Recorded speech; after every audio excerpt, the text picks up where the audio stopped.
Les attentats de 2015 et 2016 sont un échec considérable pour le renseignement français. Si nos services sont efficaces pour collecter les informations, ils le sont moins pour les analyser. Après chaque attentat terroriste, dans les minutes qui suivent l'identification d'un auteur, entre 5 et 15 kilos de documents sortent miraculeusement des archives qui montrent qu'on savait beaucoup de choses et que le problème n'est pas l'absence d'information ou de communication d'information, mais l'absence d'analyse de l'information.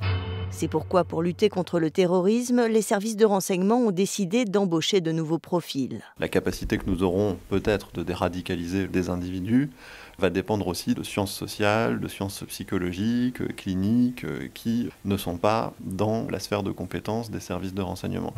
Résultat, le renseignement intérieur a ouvert 1900 postes à des analystes, des chercheurs, des linguistes, des ingénieurs, mais la greffe avec les policiers a pris difficilement. Ça a été une inquiétude, d'abord parce que culturellement c'était tout à fait nouveau, et une fois encore nous nous étions très attachés à ce que cette direction demeure une direction opérationnelle, et il n'était pas pour nous question que ça sorte du périmètre traditionnel de compétences des policiers.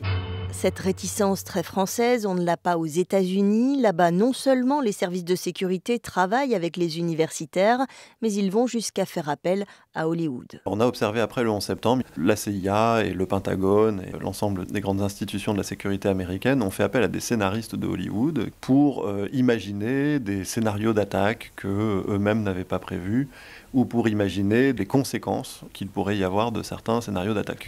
Sans aller jusque-là, le ministère de l'Intérieur promet de financer des recherches universitaires pour lutter contre le terrorisme et la radicalisation.